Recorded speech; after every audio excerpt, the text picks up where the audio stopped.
you doing? Oh, hey man, I'm just watching one of my favorite shows as a kid, 3-2-1 Penguins. Weren't you scared of that as a kid? Yeah, but I mean, that doesn't matter. That's a little bit weird, don't you think? Look, it is perfectly healthy to be scared of things as a kid. Doesn't matter if they're three-dimensional penguins or not. It does not matter. Okay. Whatever you want to tell yourself. I'm gonna leave you to this. You have a great time. Freaking weirdo. I'm just gonna enjoy me some 3-2-1 penguins. They can fly in their ship. For a kid born in the late 90s and early 2000s, television shows were just hitting a prime of where everybody was being entertained by some form of media for children's television, so growing up in this time was pretty neat. At the time of the late 90s, we had certain shows like SpongeBob, Rugrats, Rocko's, and we had all these other shows like the Flintstones and all these other classics coming out where enough people could get into the medium of children's television. And it was a great time to be growing up because from about 2000 to 2007, that's when we hit our prime of television. Yes, children, it is kind of hard to believe that certain shows like Stranger Things and How I Met Your Mother were not around at this time.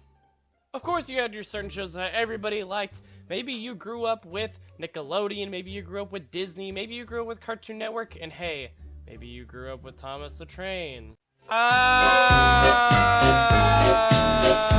For me, I was a tad bit of a different child, growing up with a completely different television show altogether, so my cartoons were not the same as some certain people. And that is why I'm here today, to talk about a certain show that I watched as a kid that transferred over into a realization that I hit the other day that I was terrified of this show.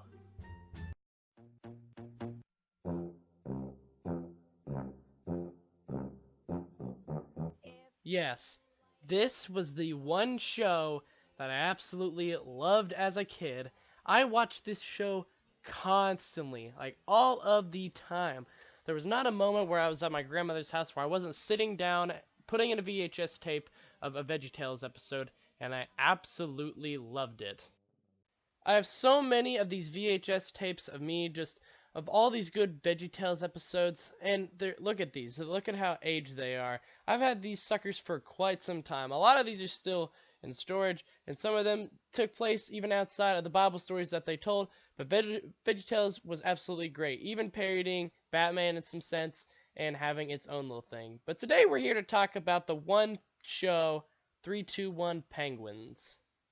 So Big Idea was made all the way back in 1989, and over the course of its history, it ended up becoming VeggieTales. They were the people who created VeggieTales all the way back in 1993 with their first episode, and it was just to recreate Bible stories and tell people, the Christian message, the good church people, And so you have all these episodes about, good morals and God and stuff, and so people were all like, what if we had a different idea about VeggieTales? So that's why Big Idea created 3-2-1 Penguins.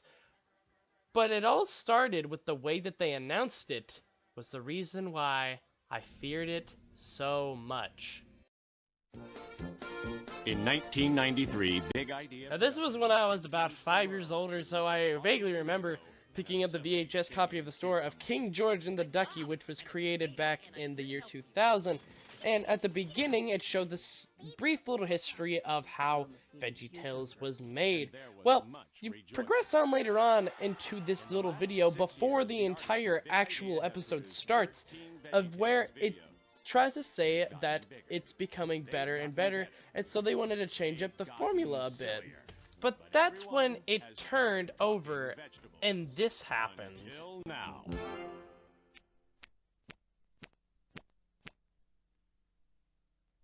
My name is Adventure.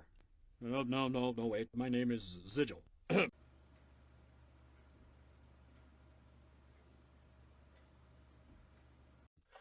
what you're telling me is that these people sitting here creating this thought it was a great idea to show off this CGI penguin walking into a dark room with a spotlight on him with no music whatsoever giving a monologue, and you don't think that it's going to creep people out. I don't know why they thought this exactly, or why this was the style choice, but what made it worse is the unused theme song that they use at the very end of this teaser trailer for 321 Penguins.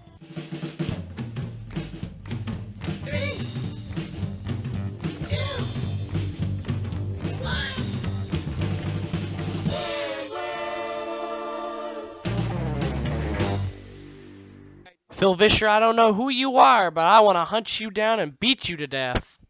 So the rest of the short just goes on, continuing, showing off these character models, showing off concept art, and Phil Vischer coming out and explaining exactly what is to come for the rest of the VeggieTales stuff. And it's interesting stuff, just a hint at what is all to come in the near future for Big Idea, because these guys are pretty innovative and they want to show off what they are capable of doing. And so it just goes on for the rest of the episode, all fine and good. But what I'm here to talk about mostly is after this part creeps me out, we go on to the first episode of the series. Let's sing a little song with 8 little words about a rocket ship and flightless bird. Well, first off, we know that they did something right because they got rid of the awful, wheezing women trying to sing this song. At the very end, it is actual men saying 3, 2, 1 with the, kind of like say it with your chest kind of attitude, I don't know. 3, 2, 1.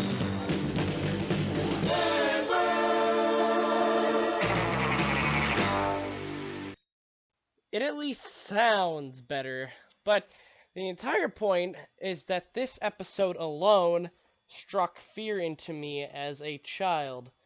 And it doesn't happen at any part of the beginning. It's just all in one scene. So breaking down this one scene will be very, very fun. Because nothing really happens of the first 15 minutes of the entire movie, or episode, considering how you call it that. So we're introduced to our 3 main characters, Jason, Michelle, and Grandmom. How's my 2 favorite twin pumpkins? Hi, Grandma. Oh, that's Grandmom to you, you little bunks. Oh. Once again, Phil, what are you thinking? So poor Jason and Michelle are stuck in this lunatic's home for the entire rest of the summer, and Jason can't go to space camp. Ah, how sad. So they're stuck in this cottage for the entire rest of the summer, but guess what? Well, Jason's parents surprise him with a new game console.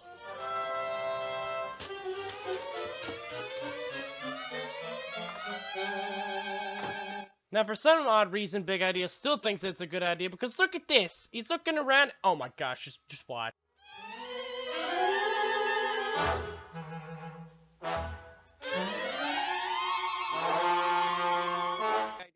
You're really pushing your luck here, Phil! The conflict of the episode starts of where Michelle wants to turn Jason's new console, but, Michelle never gets to play because Jason won't let him, and since Jason dies of being electrocuted, well, it doesn't matter in the end. The end. I wish that's how it went. But when Michelle wants a turn, Jason gets upset and, you have to wait your turn. Before the massacre of Jason and Michelle happens, Grandmom stands in and tells them a very important lesson about patience. Someone else go first every now and then. It's called patience, and it's a virtue. Yeah, listen to the old British lunatic. I feel like that she has some sense in what she says. Ignoring Grandmom's warning, there's only one controller plugged in, and so Jason decides to play his brand new console, which ends up destroying the television. Poor Jason. Supper's ready. Oh, it smells even more delicious out here. Jason was never the same again. So the grandma decides to give them what every child should have at their grandmother's house: human feces. I mean haggis, yeah, haggis. It's haggis.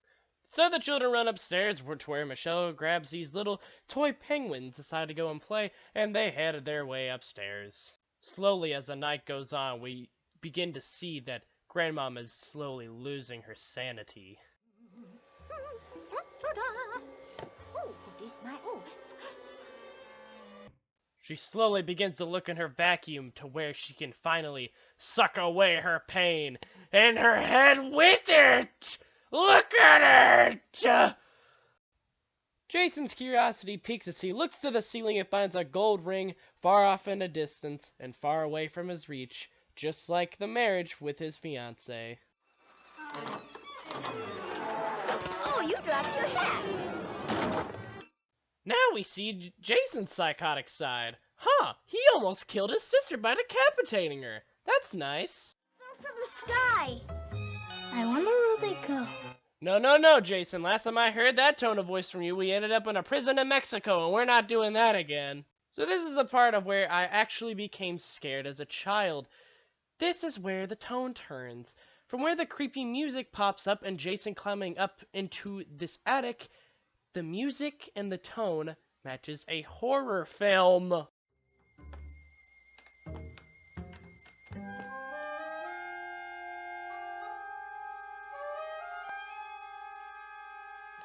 Jason!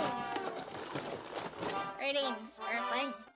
The chills sent down my spine as a child were right now at their peak moment of where they were up in this dark attic with Jason flying around and deciding to tease Michelle with freaking spaceship noises. After a short lunch break, Captain Manolo and his team of botanists resumed their search for a perfect bonsai breeding ground.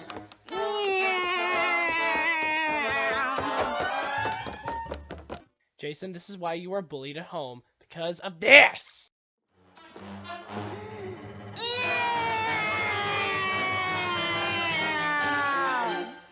Jason was beaten to death shortly after the making of this episode.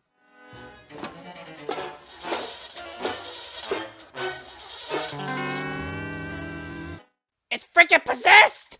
Kill it with fire! Kill it! So we are introduced to the penguins, you know. They fly around their ship, and the horror ends. For the most part. Dr. Vigil, Gleasolin. Yes, right away.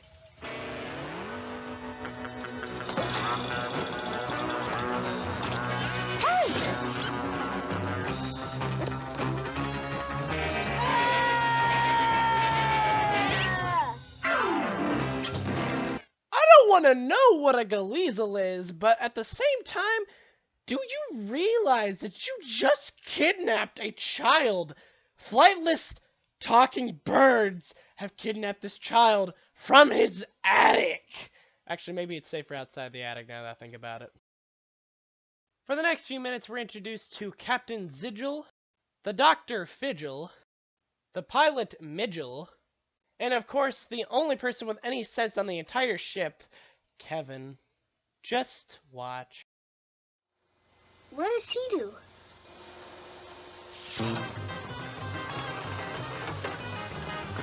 Well, mostly he just does that. He just died. He just died. It's Kevin. Could I stay here? Kevin is a real man. You can't go out dressed like that. You'll frighten the natives.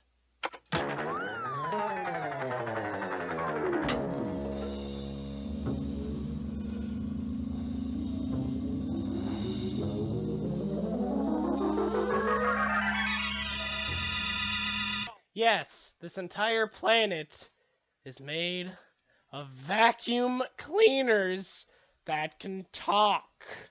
At this point, you're not even worried about the morals, because I'm surprised that you're still able to keep attention during this horror show that is 321 Penguins. The last thing that I feel like should absolutely terrify everyone is this one scene right here when they realize that it's a little hot.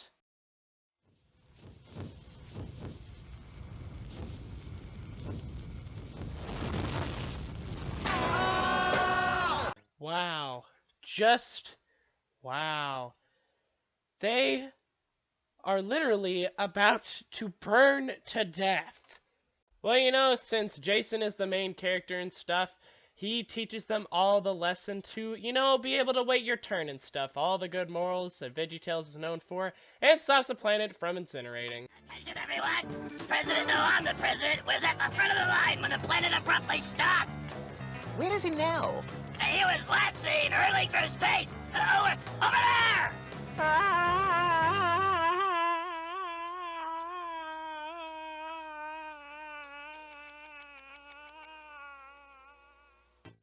Let's keep in mind that Jason is also the reason that there is now no any more government figurehead, and now that the world is going to crumble because of the nuclear fallout that will soon come because there is no one in charge.